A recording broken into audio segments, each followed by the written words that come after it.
ఒక వ్యక్తి రూపాయలు 1800ని 3 భాగాలుగా పెట్టుబడి పెట్టాడు. మొదటి భాగాన్ని 4% వడ్డీ రేటు ప్రకారం 3 సంవత్సరాల కాలానికి, రెండవ భాగాన్ని 5% వడ్డీ రేటు ప్రకారం 4 సంవత్సరాల కాలానికి, మూడో భాగాన్ని 3% వడ్డీ రేటు ప్రకారం 5 సంవత్సరాల కాలానికి పెట్టుబడి పెట్టాడు. పై 3 భాగాలపై వచ్చే వడ్డీ సమానం అయినా 5% వడ్డీ రేటు ప్రకారం పెట్టిన పెట్టుబడి ఎంత? ఆప్షన్స్ ఏమిచ్చాడు? రూపాయలు 750, రూపాయలు 450, రూపాయలు 600, రూపాయలు 500. హాయ్ అండి, వెల్కమ్ టు సుమా స్కూల్. ఈ ప్రాబ్లం కనుక మీకు యూజ్ అయితే నా ఛానల్ని సబ్స్క్రైబ్ చేసుకోండి, వీడియోని లైక్ చేయండి, షేర్ చేయండి, కామెంట్ పెట్టండి. ఇప్పుడు ఏమన్నాడు? ఒకటి దగ్గర 1800 రూపాయలు ఉన్నాయంట. ఆ 1800 రూపాయలని 3 భాగాలుగా స్ప్లిట్ చేసిండు. 3 భాగాలుగా స్ప్లిట్ చేసేసి ఒక్కొక్క దగ్గర పెట్టుబడి పెట్టిండు. ఇప్పుడు మనకు 5% వడ్డీ రేటు ప్రకారం పెట్టిన పెట్టుబడి ఎంతో కావాలన్నాడు. ఫస్ట్ నేనేం రాస్తాను? అసలుల నిష్పత్తి రాస్తాను. ఫస్ట్ ఇచ్చినవి రాద్దాం. చూడండి, మొత్తం డబ్బులు 1800 రూపాయలు. అసలుల నిష్పత్తి, అసలులు అంటే 3 భాగాలుగా స్ప్లిట్ చేసింది కదా, వాటిని ఏమనుకుంటున్నా అంటే P1, P2, P3 అనుకుంటున్నా. వాటి నిష్పత్తి 1800 రూపాయలని 3 భాగాలు స్ప్లిట్ చేశాడు కదా, అదొకటి P1, P2, P3 అనుకుని నేను 3 నిష్పత్తి రాస్తున్నాను. అప్పుడు Pకి ఫార్ములా ఏంటి మనకు? I = PTR/100లో Pని బయటికి పట్టుకొస్తే 100I/TR, T1 R1, T2 R2, T3 R3 ఇట్లా రాసుకున్నాం. వీటి 3 ఇట్లలో ఇవి పోతుంది. పోయినప్పుడు ఏం మిగులుతుంది? ఇంతేగా మిగిలేది.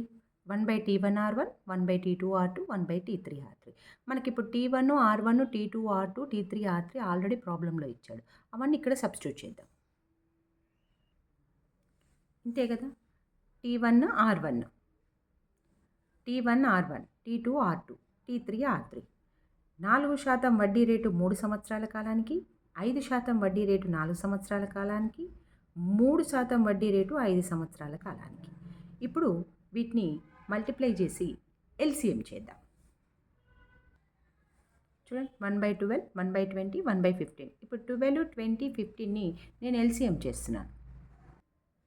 చూడండి, 60 వచ్చింది. 3 టేబుల్ తోటి ఫస్ట్, 5 టేబుల్ తోటి సెకండ్, 4 టేబుల్ తోటి చేస్తే ఇప్పుడు ఎంత? 3 5 15, 15 4 60, 60 వచ్చింది. ఇప్పుడు ఈ 60ని నేను న్యూమరేటర్లో 3 ఇట్లా రాసేస్తున్నాను. చూడండి, అట్లా చేసినా ఒకటే, మీరు కావాలంటే కింద చేసేసి అడిషన్ చేసినా అట్లాగే వస్తుంది. సో నేను 60ని న్యూమరేటర్లో ఈవెన్ చేసేస్తున్నాను. చూడండి, ఇట్లా రాసుకోవచ్చు కదా. ఇట్లా రాసుకుంటే ఈజీగా ఉంటుంది, ఈస్ట్ ఇచ్చినప్పుడు కన్ఫ్యూజన్ లేకుండా ఉంటుంది. ఇప్పుడు కట్ చేద్దాం. చూడండి, 5:3:4, 12 5 23 15 4 5:3:4 అంటే ఆ 1800ని ఫస్ట్ 5 పార్ట్స్గా, సెకండ్ది 3 పార్ట్స్గా, థర్డ్ది 4 పార్ట్స్గా పెట్టిండు అనమాట. ఇప్పుడు మనల్ని ఏం అడిగిండు?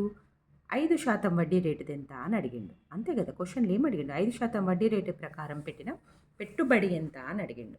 ఇప్పుడు ఉన్న పెట్టుబడిని మనము ఫస్ట్ దానిలో 5 పార్ట్స్గా పెట్టిండు, సెకండ్ దానిలో 3 పార్ట్స్, థర్డ్ దానిలో 4 పార్ట్స్ పెట్టిండు. ఇప్పుడు మనము ఈ మొత్తం భాగాలు ఎన్నో చూద్దాం. నిష్పత్తిలోని పదాల మొత్తం, ఈ మొత్తం భాగాలు ఎన్ని? 5 + 3 + 4 దట్ ఈజ్ ఈక్వల్ టు 12.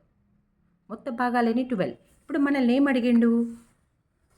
5% వడ్డీ రేటు ప్రకారం పెట్టిన పెట్టుబడి ఎంత? 5% వడ్డీ రేటు ఎక్కడుంది? 5% వడ్డీ రేట్ అనేది సెకండ్ది. 3 సంవత్సరాల కాలానికి 5% వడ్డీ రేట్ అనేది సెకండ్ది.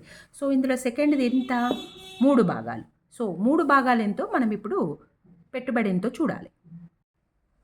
అంతే కదా. 3 ఈ మిడిల్ది 3 మొత్తం భాగాలు 12 × 100 అంటే 18లో 3/12 పార్ట్ ఎంత అని. అదైతే 5% వడ్డీ రేటు ప్రకారం అసలు వస్తుంది. ఇప్పుడు కట్ చేద్దాం. చూడండి, 3 1 3, 3 4 450 1800. సో ఆన్సర్ ఎంత? 450 రూపీస్. అవునా? ఆన్సర్లో ఆప్షన్స్లో ఉందేమో చూడండి, 450 rupees. Second option right answer. Thank you.